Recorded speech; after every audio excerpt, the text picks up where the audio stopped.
always love listening to that.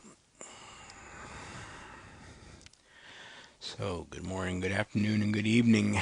I'm Brad Walrod, and we are getting ready to start our Antarean Starseed. Oh, put the music back on. Antarean Starseed. There we go. Antarean Starseed traits on the Solstice. This is our sixth and final planned Starseed traits meditation in a 6-month series. We have, I hope, enjoyed together. Let's see. Pleiadian, Andromedan, Sirian, Arcturian, Lyran, and now Antarian.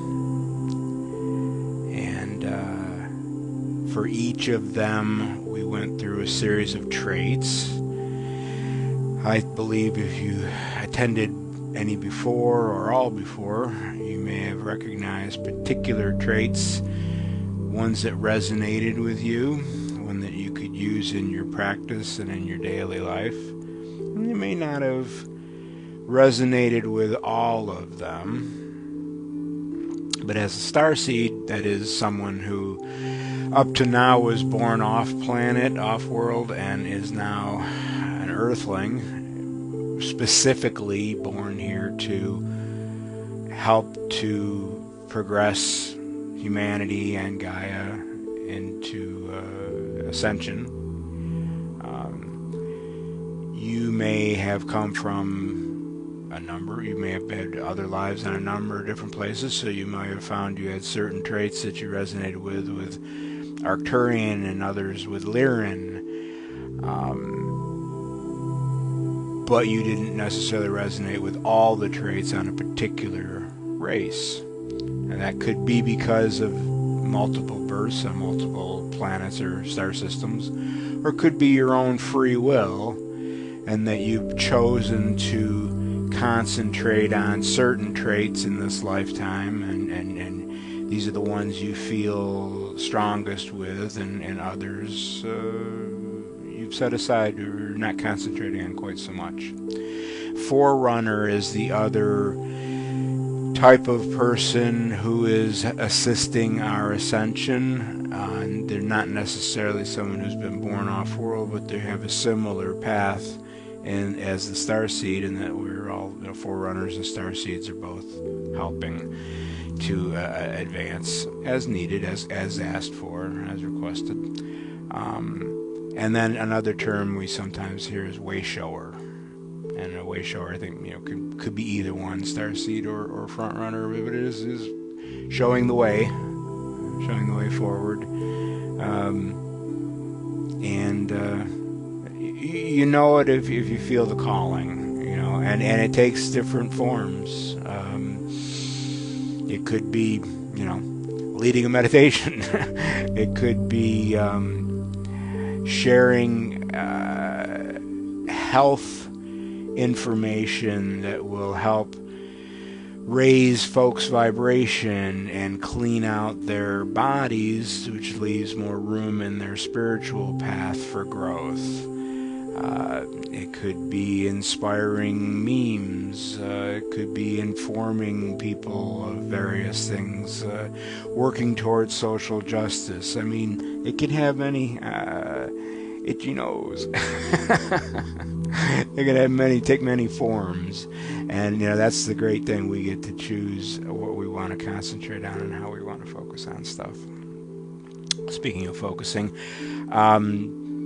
I have been holding on to these rocks off and on for several weeks as I've been immersing myself into the Antarian energy, and then every day for like the last 5 days, and I wanted to share them. I just couldn't resist. This is a red and golden rutilated Lemurian. I don't know if you can see the Lemurian bits there. Probably not. But take my word. This is a powerhouse. This one has been so energetic for me that I have a little bit of an issue with my right leg. I've had to stop holding it in my right hand on my right leg because it just like, rah! I had to move it over to my left side because it's just been so powerful. I'm also holding a rose quartz, and these were suggested by Tammy, who is also the source of our guides for today, which we'll talk about in a second, and a sugilite. I believe these are from South Africa, the sugilite and rose quartz. I'll be holding those three, and I would like to also mention ruby zoisite, which came up a lot when we were working with Antarians. These last few sessions with Tammy, the last 3 sessions, we concentrated on Antarians and Antarian energy, and that's where we came up with the guides. Okay, so at any time, close your eyes, relax. We're going to start out. I'd be remiss if we didn't mention that Antares is one of the 4 royal stars. This is the first time in the series that we've had an example of a royal star. They're also called archangel stars. Okay, I'll pick up my stones. Aldebaran is the first one I'll mention, and he's aligned with, or it is aligned with Michael. And with Michael and Aldebaran, they watch the eastern sky. And Aldebaran is the dominant star in the Taurus constellation. You'll notice as I go through these directions, they're not the directions you're used to hearing. They're the same archangels in the 4 directions that we always hear. Melanie does them, I've done them, Ophina and Sakal do them, with Metatron above and Sandalphon below. But you'll see that they're the same angels, but they're not in the same orientation, and I don't know why. I tried to see if it was a mirror image, but nah, it didn't seem to be. The second one is Antares, representing Uriel. And Uriel and Antares, they watch over the west. And as we'll talk about, Antares is the alpha star of Scorpius constellation. Then we have Regulus, who is Raphael, represents Raphael. Okay.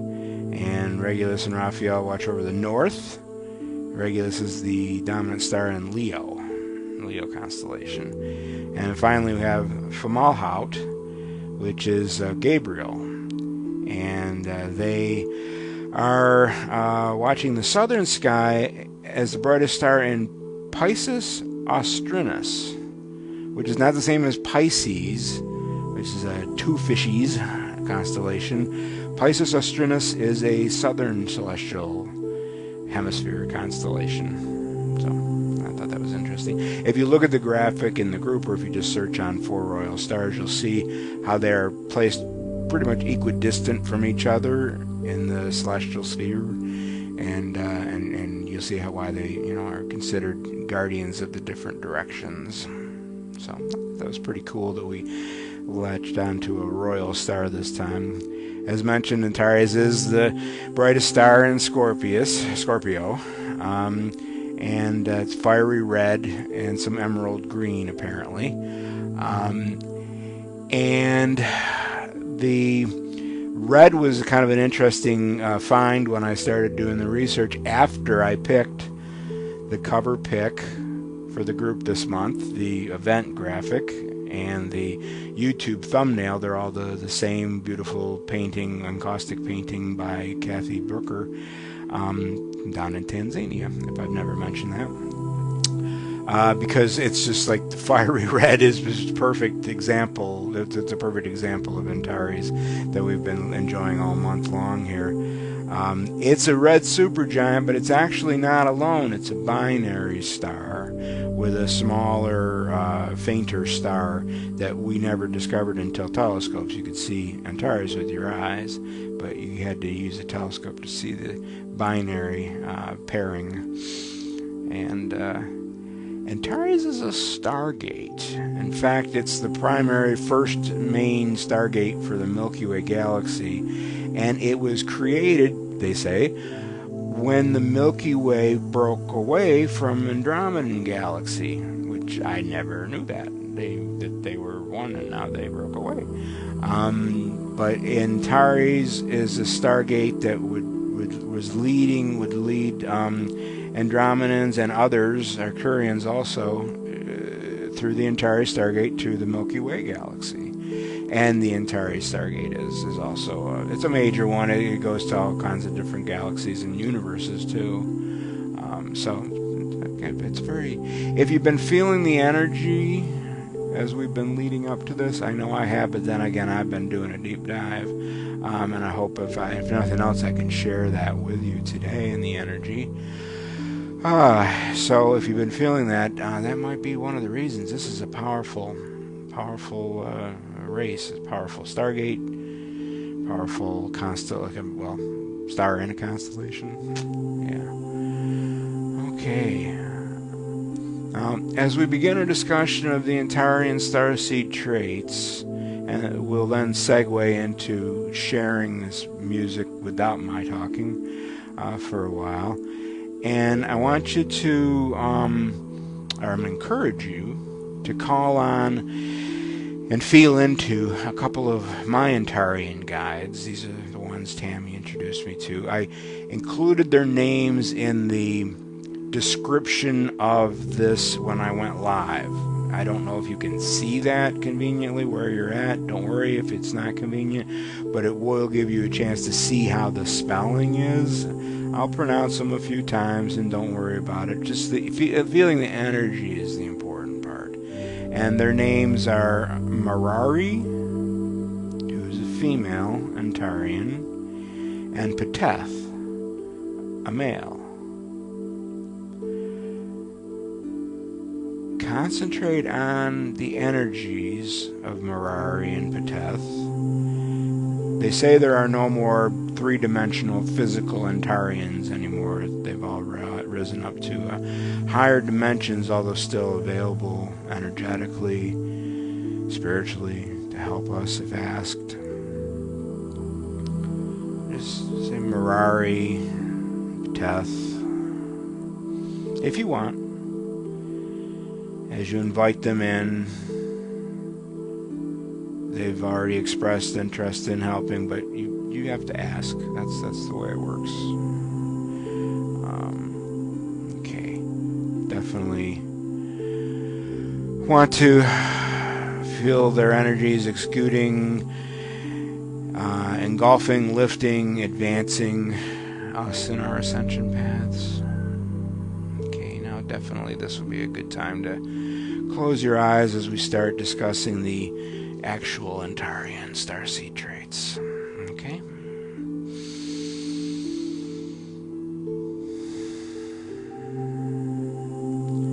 If you feel aligned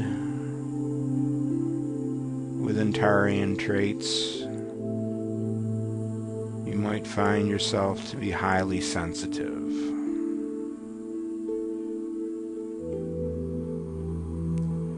Whether focused on one particular clairaudience, clairvoyance, clairsentience, claircognizance.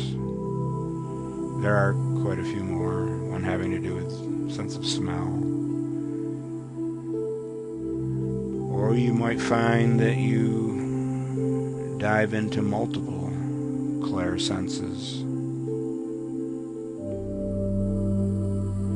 In your spiritual path, being highly sensitive may allow you to follow an efficient path, if you will, of feeling energies, hearing and seeing and smelling and tasting and knowing what path, what direction, what practices help advance you further. You find you can swiftly move through things, experimenting here and there, and your sensitivity guides you nicely. You're flowing. If you think back to the graphic, if you can remember how the bright red graphic for the event in the thumbnail, all fiery red, but down toward the bottom there's what looks like a cool blue river. And this is what you're flowing through the fiery advancement, but on this river, keeping you cool, keeping you in motion. And that's your sensitivity. And then a work situation or family or out in public, all your clair capabilities just make it that much more easy to recognize the big picture, to allow for others to have their own paths, make their own mistakes maybe. You're not judging that.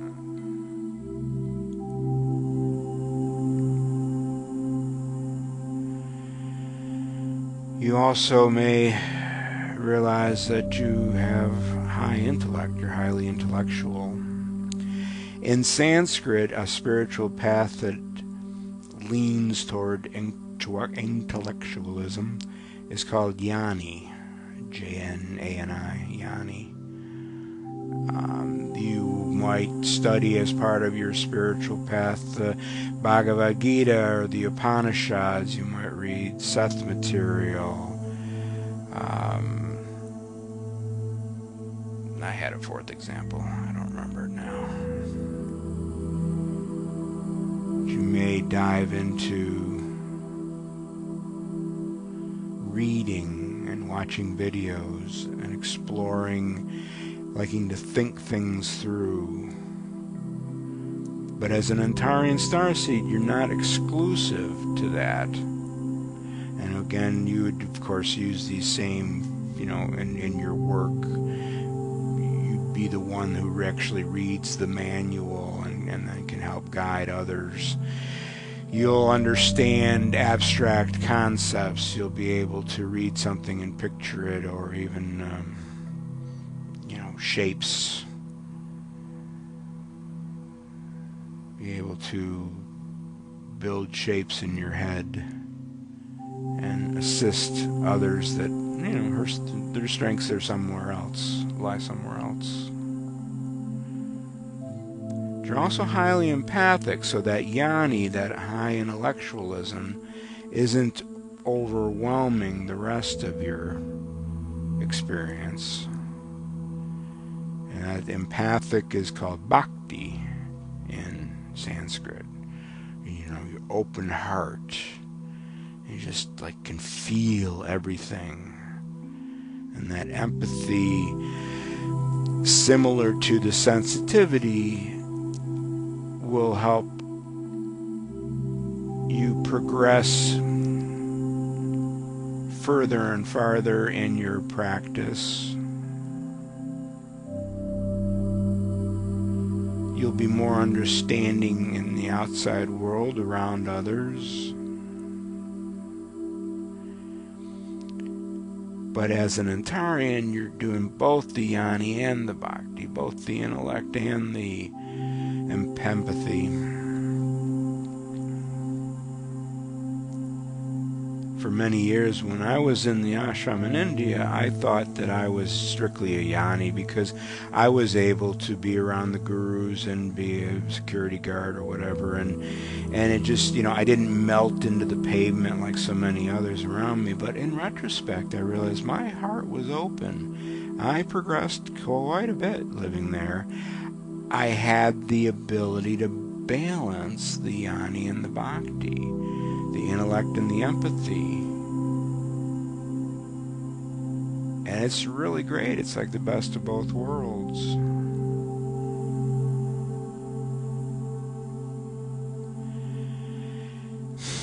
You also might, I have this written down as feel withdrawn and reserved, but let's throw out the withdrawn. I don't like that word. I like reserved, though. Reserved as in, is the same root as the observer. As an Antarean Starseed, you relish being the observer.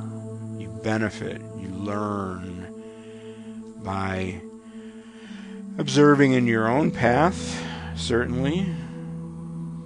Observing, others that are on a similar or even a different path. You can see what advancements they're making and, decide whether you want to be involved in that.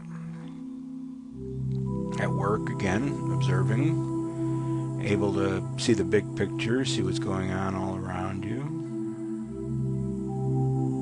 and be able to, when asked, there's the reserved part, you don't push it on anybody, but you're observer, got all these other traits, and when asked for assistance, you're able to help because you've been paying attention and you're intellectual and empathic and you've got clairsenses. My sense is that even though, or even more than any of the other races we've covered this year in this series, the Antarean Starseed will have all of these attributes. There's not so much the a la carte menu that we discussed earlier about the different races. This is my sense, is that the Antarian will resonate with short list, but all 4 of those traits. Leave a comment if you think I'm off base with that, but that's how I felt when I was going through these and exploring them.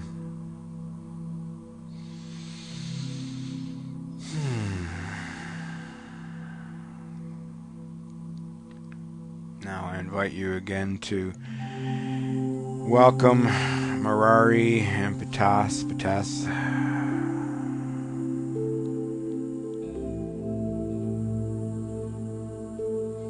Just open up if you want. Open up and accepting their assistance.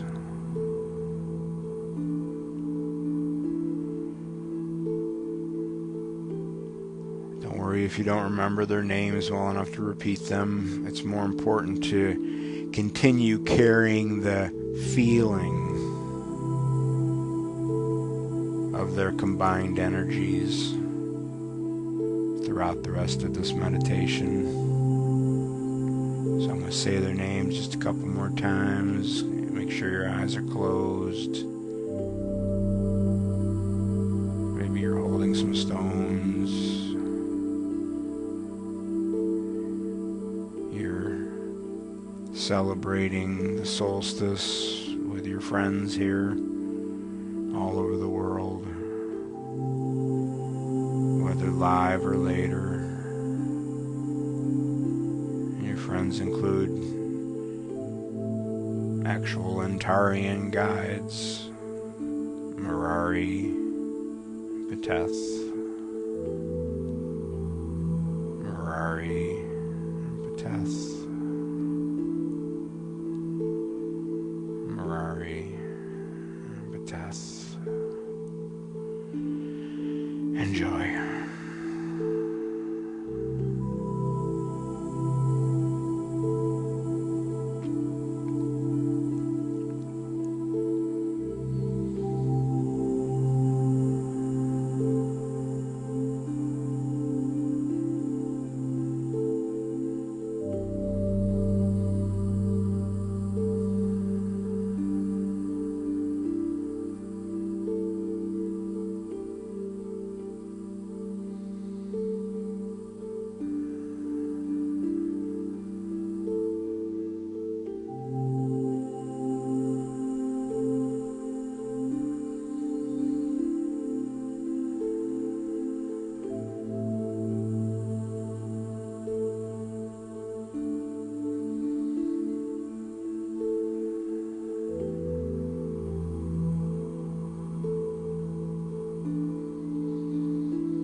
as we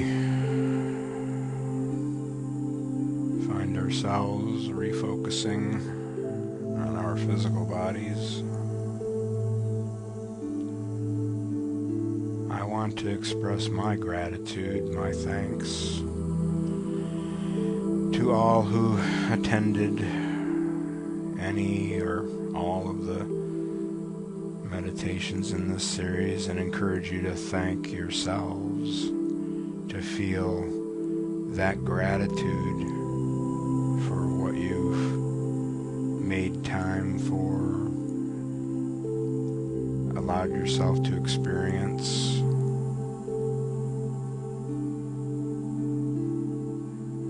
Feel gratitude every chance you can. Every time you find yourself a little bit of a smile, like, stop. Enhance it. Build on that gratitude. It makes a world of difference in our daily lives. And be gentle. Be gentle toward yourself and others. These special occasions like today's solstice, the energy of today will be recorded onto this upload, and so even if you're not doing it, I'll be listening to it for the first time in a week or two, I'm sure, and so it won't be the solstice anymore, but it'll be solstice energy. So be gentle with yourself, especially on days like today that got the combination of the astrology and a bunch of us crazy meditators throwing a lot of energy into the mix.